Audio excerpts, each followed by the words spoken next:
नमस्कार दोस्तों, मैं सौरभ मान सरस्वती क्लासेज क्लास से आपका हमारे यूट्यूब चैनल पर हार्दिक स्वागत करता हूं। आज से हमने इंडियन हिस्ट्री की प्लेलिस्ट शुरू की है, जिसमें हम मॉडर्न हिस्ट्री का एक टॉपिक उठा रहे हैं, गांधी युग। इससे हर एग्जाम में 1 या 2 नंबर का क्वेश्चन अवश्य पूछा जाता है। इस वीडियो में वो सारे तथ्य हैं जो एग्जाम में पूछे जाते हैं लेकिन बुक्स में अवेलेबल नहीं हैं। इस वीडियो को मैंने यूपीएससी लेवल के प्री एग्जाम तक कवर किया है। इस वीडियो को मैंने एक अलग अंदाज में बनाया है ताकि ये आपके माइंड में बिल्कुल अच्छी तरह एक स्टोरी टाइप में सेट हो जाए। बस आप वीडियो को पूरी देखना और कमेंट करके बताना कि वीडियो कैसी बनी है। पहले हम इस स्टोरी का ओवरव्यू देखते हैं।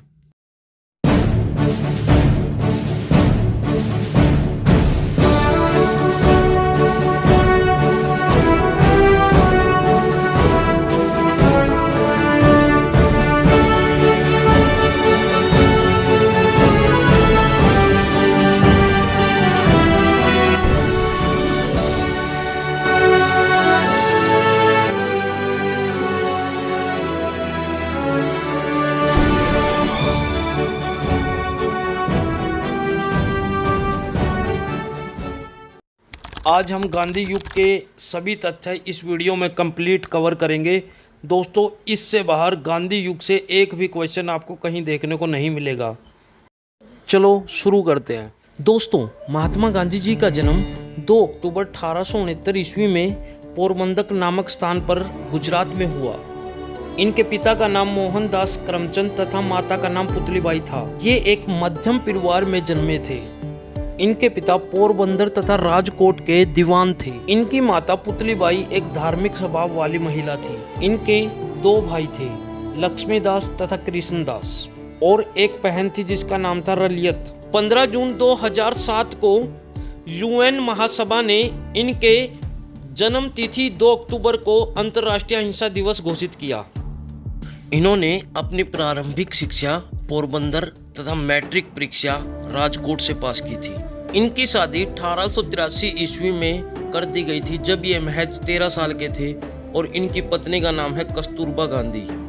उनसे इनको 4 पुत्र हुए, हरिलाल, मणिलाल, रामदास, देवदास। कस्तूरबा जी उनसे उम्र में बड़ी थी। सन 1885 ईस्वी में महात्मा गांधी जी के पिता की मृत्यु हो गई थी। उसके बाद ये बैरिस्टर बनने के लिए 1888 ईस्वी में इंग्लैंड गए और 1891 ईस्वी में भारत वापस लौटे। यहाँ आकर उन्होंने मुंबई में अपनी वकालत शुरू की, लेकिन वो सफल नहीं हो सके और 1893 तक भारत में रहे। इसके बाद 1893 ईस्वी में वो दक्षिण अफ्रीका चले गए। से बहुत बार क्वेश्चन एग्जाम में पूछा गया है कि वो दक्षिण अफ्रीका क्यों गए थे। वो सेठ अब्दुल्ला के केस की पैरवी करने के लिए दक्षिण अफ्रीका गए थे। दोस्तों, जब वो दक्षिण अफ्रीका 7 जून 1893 ईस्वी में डरबन पहुंचे, तब वो प्रिटोरिया जाने के लिए ट्रेन में चढ़े थे। रास्ते में एक स्टेशन आता है पीटर मार्टिजबर्ग, जहां उन्हें धक्का मारकर ट्रेन से उतार दिया गया था।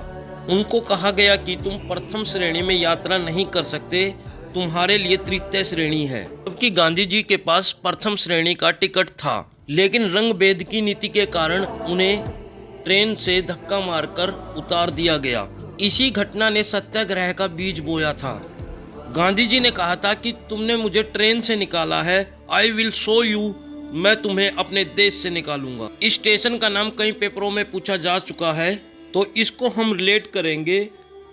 पीटर से बना पीटना, मारी से बना मारना, और जबर्ग से बना जबरन। हाँ, उन्हें मार पीट कर जबरन उतारा गया था, तो स्टेशन का नाम बना पीटर मार्टिजबर्ग।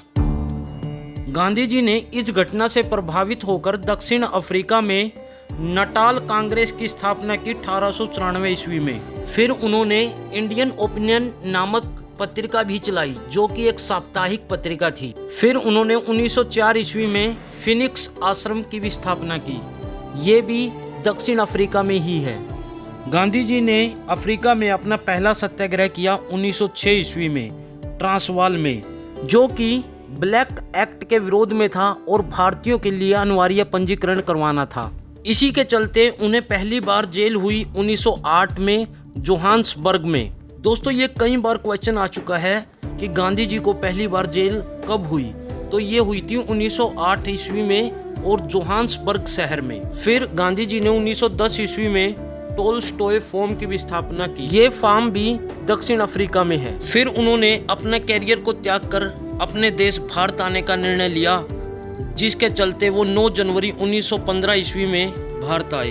उस समय उनकी उम्र थी 45 वर्ष और वो अपोलो बंदरगाह पर भारत में उतरे, जो कि मुंबई में है। उस समय इस बंदरगाह पर ब्रिटिश सरकार के खास आदमियों को उतरने की अनुमति थी या राजा तथा महाराजाओं को।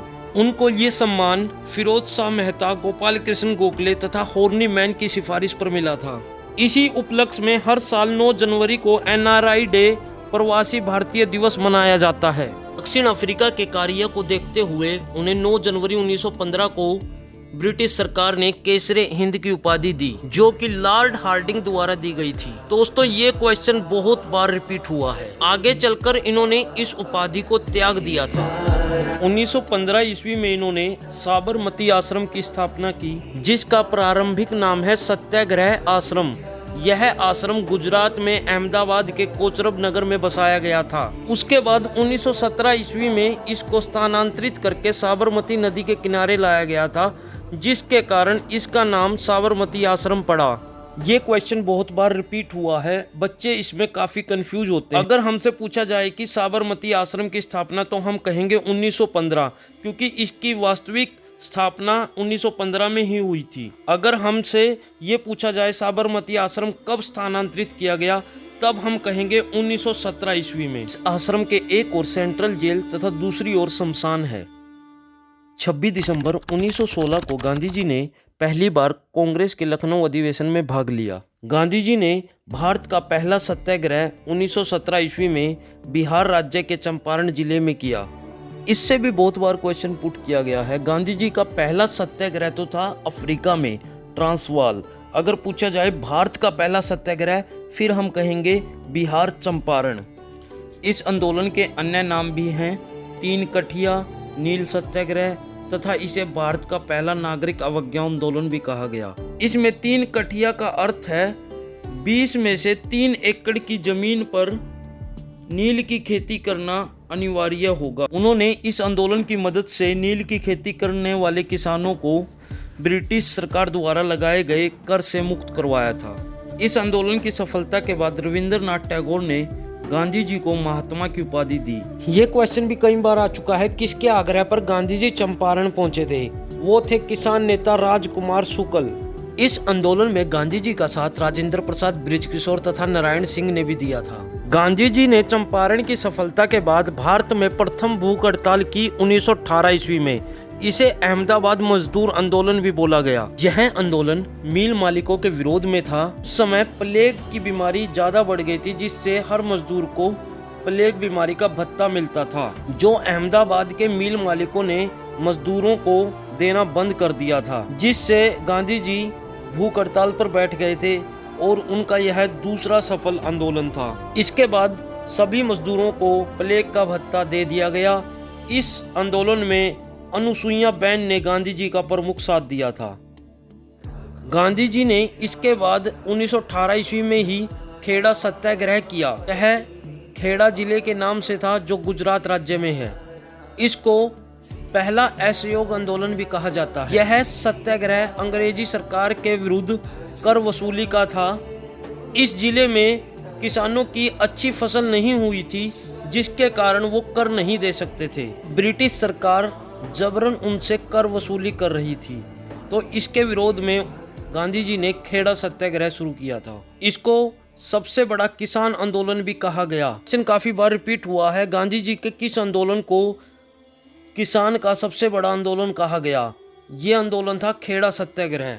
इस आंदोलन में सरदार वल्लभ भाई पटेल जी ने महात्मा गांधी जी से प्रेरित होकर अपनी वकालत को त्याग दिया तथा उनका इस आंदोलन में भरपूर साथ दिया। इस आंदोलन को प्रथम पूर्ण किसान सत्याग्रह भी कहा गया। अगला आंदोलन है असहयोग आंदोलन, जो कि एक बड़े स्तर का आंदोलन था, परीक्षा की दृष्टि से भी महत्वपूर्ण है। इस आंदोलन की प्रेरणा गांधी जी को खिलाफत आंदोलन से मिली थी। खिलाफत आंदोलन को मोहम्मद अली और शौकत अली ने शुरू किया था, जो कि अली बंधुओं के नाम से भी जाने जाते हैं। गांधी जी ने इस आंदोलन में बढ़ चढ़कर भाग लिया और इसी आंदोलन से उन्हें असहयोग आंदोलन की प्रेरणा मिली। अब हम थोड़ा प्रकाश इसके कारणों पर डालेंगे। ये आंदोलन के प्रमुख कारण क्या थे। पहला, रोल्ट एक्ट जो 18 मार्च 1919 को आया था, जिसे काला कानून कहा गया। इस एक्ट के तहत किसी भी भारतीयों पर केवल शक के बिना पर जेल में डाल दिया जाता था। दूसरा इसका प्रमुख कारण है जलियांवाला बाग हत्याकांड, जो 13 अप्रैल 1919 को हुआ था। इसमें ब्रिटिश अधिकारी जनरल डायर ने 380 भारतीयों की गोली मारकर हत्या कर दी थी। इसके बाद काफी जन विरोध हुआ, जिसके कारण ब्रिटिश सरकार को एक कमेटी का गठन किया गया, जिसे बोला गया हंटर कमेटी। इसका गठन 1 अक्टूबर 1919 को किया गया। यह कमेटी ने सही काम नहीं किया, यह केवल ब्रिटिश सरकार की एक फॉर्मेलिटी थी और यह भी एक असहयोग आंदोलन का कारण बनी। प्रथम विश्व युद्ध भी असहयोग आंदोलन का प्रमुख कारण है। इस आंदोलन में ब्रिटिश सरकार की मदद करते हुए गांधी जी ने भारतीयों को सेना में भर्ती करवाया था। ब्रिटिश सरकार ने गांधी जी को भर्ती वाला सर्जेंट की उपाधि दी। दोस्तों, असहयोग आंदोलन एक प्रथम जन आंदोलन था। इस आंदोलन का प्रस्ताव कांग्रेस के नागपुर अधिवेशन में पारित किया गया, जहां से इसकी शुरुआत हुई। इस आंदोलन की शुरुआत 1 अगस्त 1920 को हुई, जिसका लक्ष्य स्वराज की मांग था। इस आंदोलन के लिए एक फंड भी बनाया गया, जिसका नाम रखा गया तिलक स्वराज फंड, जिसमें सभी भारतीयों ने बढ़ चढ़कर दान दिया। इस आंदोलन में सभी विदेशी वस्तुओं का जमकर विरोध किया गया। सभी विद्यार्थियों ने कॉलेजों का बहिष्कार किया। इस आंदोलन की प्रमुख विशेषता हिंदू मुस्लिम की एकता थी। ये आंदोलन काफी प्रभावी रहा और ब्रिटिश सरकार की कमर तोड़ दी। इस आंदोलन में ब्रिटिश सरकार द्वारा दी गई नाइटहुड की उपाधि को रविंद्रनाथ टैगोर ने त्याग दिया तथा गांधी जी ने केसरे हिंद की उपाधि को त्याग दिया। ये क्वेश्चन कई बार रिपीट हुआ है कि गांधी जी ने केसरे हिंद की उपाधि को कब त्याग दिया। असहयोग आंदोलन में उन्होंने अपने इस उपाधि को त्याग दिया था। इसी बीच 17 नवंबर 1921 को प्रिंस ऑफ वेल्स भारत आए और भारतीयों ने उनका स्वागत काले झंडे दिखाकर किया तथा संपूर्ण भारत में हड़ताल का ऐलान किया। इस समय आंदोलन अपनी चरम सीमा पर था। तभी एक घटना हो जाती है जिसे कहा गया चोरा चोरी कांड। यह घटना 5 फरवरी 1922 को हुई थी। यह घटना उत्तर प्रदेश के गोरखपुर जिले में हुई थी। इस घटना में उग्र भीड़ ने 22 सिपाहियों को थाने के अंदर जिंदा जला दिया था। गांधी जी अहिंसा के विरुद्ध थे, जिसके कारण उन्होंने 12 फरवरी 1922 ईस्वी में बारदोली में एक बैठक बुलाई और आंदोलन को स्थगित कर दिया गया। इसके बाद 10 मार्च 1922 ईस्वी को गांधी जी को गिरफ्तार कर लिया गया और उन पर मुकदमा चलाया गया, जिसमें उन्हें 6 वर्ष की कैद की सज़ा सुनाई गई। और जिस जज ने उनको सज़ा सुनाई थी उनका नाम है ब्रूमफील्ड। इस जज का नाम काफ़ी बार रिपीट हो चुका है। इसको हम रिलेट करेंगे फील्ड से। ब्रूमफील्ड में वर्ड छुपा है फील्ड। गांधी जी ने फील्ड पर वर्क किया था, इसलिए सज़ा भी उनको कहाँ मिली, फील्ड में। तो जज का नाम हुआ ब्रूमफील्ड। गांधी जी जेल में बीमार हो गए थे, जिसके कारण उनकी सज़ा कम हो गई।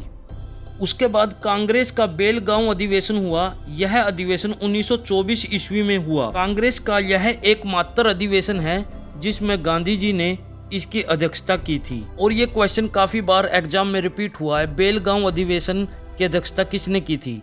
तो इसकी अध्यक्षता की थी महात्मा गांधी जी ने। और यह कांग्रेस पार्टी का 39वां अधिवेशन था। इस अधिवेशन से भारतीयों में एक नई ऊर्जा का संचार हुआ। इसके बाद गांधी जी ने सन 1930 ईस्वी में सविनय अवज्ञा आंदोलन शुरू किया, जिसका उद्देश्य ब्रिटिश सरकार को कमजोर बनाना था। इसकी नींव कांग्रेस के लाहौर अधिवेशन में ही डल गई थी। यहाँ पर लक्ष्य रखा गया था पूर्ण स्वराज। इस आंदोलन की सही शुरुआत 6 अप्रैल 1930 को हुई थी। गांधी जी ने अपना दांडी मार्च की शुरुआत 12 मार्च 1930 में शुरू की थी। उन्होंने यह यात्रा साबरमती आश्रम से अपने 78 सदस्यों के साथ शुरू की थी। दांडी अहमदाबाद से करीब 385 किलोमीटर दूर है। गांधी जी अपने साथियों के साथ 6 अप्रैल 1930 को दांडी पहुंचे तथा वहां नमक बनाकर नमक कानून को तोड़ा। यह गांधी जी की पैदल यात्रा थी। दांडी साबरमती आश्रम से 385 किलोमीटर दूरी पर स्थित है। इस घटना के बाद यह आंदोलन पूरे देश में फैल गया था। इस आंदोलन में धरासाना गुजरात राज्य में सरोजिनी नायडू ने इस यात्रा का नेतृत्व किया था। कांग्रेस की प्रथम भारतीय महिला अध्यक्ष थी और सरोजिनी नायडू एक प्रसिद्ध कवयित्री भी थी। इस आंदोलन से ब्रिटिश सरकार बहुत परेशान हो चुकी थी। आंदोलन के शुरू के 1 साल में ही 90,000 लोगों को जेल में बंद कर दिया गया था। उसी बीच ब्रिटिश सरकार द्वारा प्रथम गोलमेज सम्मेलन का आयोजन किया गया, जिसका आयोजन 1 नवंबर 1930 को लंदन में किया गया था। इस सम्मेलन का सभी भारतीयों ने विरोध किया था। इस सम्मेलन में किसी भी भारतीय ने भाग नहीं लिया। पहले भीमराव अंबेडकर जी एक ऐसे इंसान थे जिन्होंने तीनों गोलमेज सम्मेलन में भाग लिया था।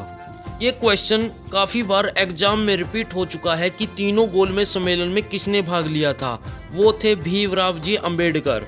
गांधी जी ने केवल द्वितीय गोलमेज सम्मेलन में भाग लिया था। प्रथम गोलमेज सम्मेलन में भारत की तरफ से कोई भी लंदन में नहीं पहुंचा, जिससे ब्रिटिश सरकार ने लॉर्ड इरविन पर दबाव डाला और उन्होंने गांधी जी के साथ एक समझौता किया, जिसे गांधी इरविन समझौता कहा जाता है। समझौते में गांधी जी की शर्तें थी, सभी आंदोलनकारियों को रिहा कर दिया जाए, भारतीयों को नमक बनाने की छूट दे दी जाए, आंदोलन के दौरान जब्त संपत्ति को वापस दिया जाए तथा आंदोलन के दौरान छीने गए पदों को भी वापस किया जाए। और लॉर्ड इरविन की तरफ से शर्तें थी, सविनय अवज्ञा आंदोलन को स्थगित कर दिया जाए, महात्मा गांधी जी को द्वितीय गोलमेज सम्मेलन में भाग लेना पड़ेगा तथा कांग्रेसी ब्रिटिश सम्मान का बहिष्कार नहीं करेंगे। समझौते के बाद सविनय अवज्ञा आंदोलन को स्थगित कर दिया गया। यह भारतीयों के साथ पहला समानता वाला समझौता था। इसके बाद गांधी जी ने द्वितीय सम्मेलन में भाग लिया, जो 7 सितंबर 1931 में लंदन में हुआ था तथा उनके साथ सरोजिनी नायडू तथा एनी बेसेंट ने भी भाग लिया। महिलाओं का नेतृत्व एनी बेसेंट ने किया। सम्मेलन सांप्रदायिकता विवाद के कारण असफल रहा। सम्मेलन में गांधी जी राजपुताना जहाज में गए थे और इसी सम्मेलन के दौरान पामस्टन ने गांधी जी को अर्धनंगन फकीर कहा था। इस सम्मेलन की असफलता के कारण गांधी जी ने भारत आकर इस आंदोलन को पुनः शुरू कर दिया। गांधी जी ने इस आंदोलन को दोबारा भारत में आकर 5 दिसंबर 1931 को शुरू किया, लेकिन कुछ समय बाद गांधी जी को गिरफ्तार कर लिया गया। गांधी जी अमेरिकी दार्शनिक डेविड थारो से बहुत ज़्यादा प्रभावित थे। उन्हीं से प्रेरित होकर उन्होंने सविनय अवज्ञा आंदोलन शुरू किया। यह आंदोलन गांधी जी ने 1934 को पूर्ण तरह से वापस ले लिया था। जब गांधी जी यरवदा जेल में थे तो एक समझौता हुआ अंबेडकर और गांधी जी के बीच में। यह समझौता 24 सितंबर 1932 ईस्वी को हुआ था। समझौते को पूना पैक्ट तथा पूना समझौता भी कहा जाता है।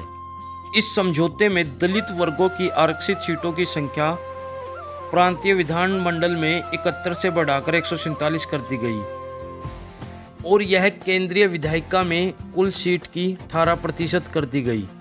दोस्तों, इसके बाद गांधी जी ने सन 1933 ईस्वी में हरिजन साप्ताहिक पत्रिका चलाई।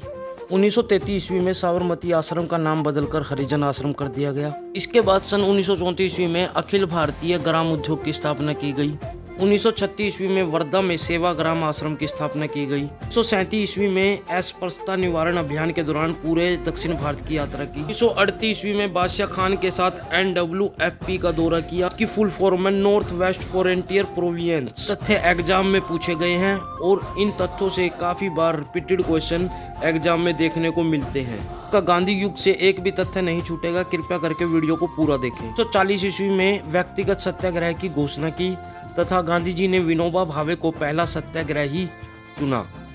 1942 ईस्वी में क्रिप्स मिशन भारत आया, जिसका भारत में जमकर विरोध हुआ। गांधी जी ने क्रिप्स मिशन को उत्तर तिथिय चेक कहा। इसके चलते गांधी जी ने 1942 ईस्वी में भारत छोड़ो आंदोलन शुरू किया और नारा दिया, करो या मरो। भारत छोड़ो आंदोलन की शुरुआत 8 अगस्त 1942 को की गई। यह आंदोलन अखिल भारतीय कांग्रेस के बम्बई सत्र में पास किया गया, जो बम्बई के ग्वालियर टैंक मैदान में हुआ था। इस आंदोलन को अगस्त क्रांति के नाम से भी जाना जाता है। ये जो भारत छोड़ो, यह नारा भी इसी आंदोलन में दिया गया था। यह नारा यूसुफ मेहर अली द्वारा दिया गया। ये क्वेश्चन काफी बार रिपीट हुआ है। 9 अगस्त 1942 को यह आंदोलन पूरे देश में फैल गया था, जिसके चलते 1942 को ही गांधी जी को आगा खां के महल में उनके सचिव महादेव देसाई के साथ बंदी बना लिया, जहां महादेव देसाई का निधन हो गया। इस आंदोलन का उद्देश्य था भारत को आजाद करवाना। गांधी जी ने 1943 ईस्वी में वॉइसरॉय और भारतीय नेताओं के बीच तनाव को लेकर उपवास किया। 22 फरवरी 1946 को आगा खां के महल में कस्तूरबा गांधी जी का निधन हो गया। वे 74 वर्ष की थी। 24 मार्च 1946 को कैबिनेट मिशन योजना भारत आई। इसका मुख्य उद्देश्य भारत के संविधान का निर्माण करना था। यह एक उच्च स्तरीय शिष्टमंडल था जिसमें 3 सदस्य थे। पहले थे लॉर्ड पैथिक जो भारत के सचिव थे, दूसरे थे सर स्टेफर्ड क्रिप्स व्यापार बोर्ड के अध्यक्ष तथा एवी अलेक्जेंडर नौसेना मंत्री। इस मिशन का उद्देश्य भारत के संविधान का गठन करना, भारत का विभाजन तथा संविधान सभा के सदस्यों का निर्वाचन जनता के द्वारा प्रत्यक्ष रूप से होगा। इसके द्वारा संविधान सभा में कुल 379 सदस्य होंगे, जिनमें से 296 निर्वाचित तथा 93 सदस्य मनोनीत होंगे। 46 ईस्वी में ही 79 बंगाल के गांव की शांति यात्रा भी गांधी जी ने निकाली, जहां पर सांप्रदायिक दंगे भड़के हुए थे और उन सबको शांत किया। इसी तरह 1947 ईस्वी में भी गांधी जी ने बिहार में शांति यात्रा निकाली तथा दिल्ली में लॉर्ड माउंटबेटन तथा मोहम्मद जिन्ना से भेंट की। अनेक प्रयासों के बाद 15 अगस्त 1947 को भारत को आज़ादी मिल गई। इसी दिन 15 अगस्त 1947 को कलकत्ता में सांप्रदायिक दंगे भड़क गए, जिसके कारण गांधी जी ने उनको शांत करने के लिए उपवास रखा। इसी तरह 9 सितंबर 1947 को दिल्ली में दंगे भड़क गए, जहां गांधी जी ने जाकर उन दंगों को भी शांत किया। दोस्तों, गांधी जी अपने अंतिम दिनों में दिल्ली के बिड़ला हाउस में रहे। देश में फैली सांप्रदायिक हिंसा के विरोध में उन्होंने अपना अंतिम 5 दिनों का अवकाश दिल्ली के बिड़ला हाउस में किया। फिर 20 जनवरी 1948 को दिल्ली के बिड़ला हाउस की प्रार्थना सभा में एक विस्फोट हुआ। यह विस्फोट अज्ञात उग्र भीड़ द्वारा किया गया था। गांधी जी की मृत्यु 30 जनवरी 1948 ईस्वी को दिल्ली के बिड़ला हाउस में हुई। उस दिन शुक्रवार था। शाम 5 बजे जब गांधी जी प्रार्थना सभा के लिए जा रहे थे, उसी समय नाथूराम गोडसे उनसे मिलने आगे आए। पहले उन्होंने गांधी जी को नमस्कार किया, फिर अपनी जेब में रखे रिवॉल्वर से उनकी छाती पर गोलियां दाग दी, जिससे उनकी मृत्यु हो गई। अब हम गांधी जी की प्रमुख रचनाओं पर एक नज़र डालते हैं। इससे एग्जाम से क्वेश्चन डेफिनेटली आता है। तो मैं रचनाएं कराऊंगा, उनसे बाहर एक भी रचना गांधी जी की नहीं है। को हम गांधी जी की लाइफ से रिलेट करेंगे ताकि इन पुस्तकों के नाम आपके माइंड में बिल्कुल अच्छी तरह सेट हो जाएं। हम स्टार्टिंग से शुरू करते हैं। पहली पुस्तक आई माई चाइल्डहुड, यानी गांधी जी का बचपन। और गांधी जी सच बोलते थे तो सच से बना माई एक्सपेरिमेंट विद ट्रूथ। सारी बातें गांधी जी की आत्मकथा है, इसलिए तीसरी पुस्तक का नाम हुआ मेरी आत्मकथा। गांधी जी हमेशा सच बोलते थे और उनके मन में नए विचार उत्पन्न होते थे, तो इससे बना नवजीवन। और वो हरिजनों से प्रेम करते थे तथा इंडिया की बातें करते थे, तो 5वीं पुस्तक हुई हरिजन। और इंडिया की बातें करते थे तो 6ठी पुस्तक हुई इंडिया ओपिनियन। और यंग इंडिया की बात करते थे, यानी यंगस्टरों की बात करते थे, तो 7वीं पुस्तक हुई यंग इंडिया। यंग इंडिया की भी बात मतलब उनकी अर्ली लाइफ के बारे में बात करते थे, तो 8वीं पुस्तक हुई अर्ली लाइफ। और वो हिंदुस्तान के थे तो हिंद स्वराज। लास्ट पुस्तक हुई हिंद स्वराज। अब हम देखते हैं महात्मा गांधी जी के उपनाम। इससे भी क्वेश्चन एग्जाम में देखने को मिलते हैं। चलो इसको देखते हैं। अर्धनंगन फकीर कहा है विंस्टन चर्चिल ने, राष्ट्रपिता कहा सुभाष चंद्र बोस ने, बापूजी कहा जवाहरलाल नेहरू ने, महात्मा की उपाधि दी रविंद्रनाथ टैगोर ने, मलंग बाबा कहा खुदाई खिदमतगार ने, ये एक कबीलाई है। खारियों का राजा कहा पंडित मदन मोहन मालवीय ने। डॉक्टर राजेंद्र प्रसाद जी ने आधुनिक के अज्ञात शत्रु कहा गांधी जी को। वन मैन बाउंड्री फोर्स ये कहा लॉर्ड माउंटबेटन ने। और देशद्रोही फकीर भी विंस्टन चर्चिल ने गांधी जी को बताया है। तो इससे बाहर कहीं भी आपको एक भी उपनाम देखने को नहीं मिलेगा। इसके बाद गांधी जी के प्रमुख समाचार पत्रों पर एक नज़र डालते हैं। पहला है द ग्रीन पंपलेट, जो 14 अगस्त 1896 में प्रकाशित हुआ। यह प्रकाशित हुआ था राजकोट से। फिर इंडियन ओपिनियन, जो दक्षिण अफ्रीका से प्रकाशित हुआ। यंग इंडिया 1903 में तथा हरिजन 1932 में। हरिजन एक पत्रिका भी है, एक पुस्तक भी है तथा एक न्यूज़पेपर भी है। गांधी जी के राजनीतिक गुरु थे गोपाल कृष्ण गोखले तथा निजी सचिव थे महादेव देसाई। और इनके आध्यात्मिक गुरु थे लियो टोल्स्टॉय। गांधी जी के जीवन पर सबसे ज़्यादा प्रभाव उनकी चमत्कारी पुस्तक सत्य के प्रयोग का रहा है। साथ experiments with truth. Gandhi ji ने सुझाव दिया था कि भारतीय स्वतंत्रता के बाद राष्ट्रीय कांग्रेस को समाप्त कर दिया जाए। लॉर्ड लिनलिथगो ने गांधी जी के आंदोलनों को राजनीतिक फिरौती कहा था।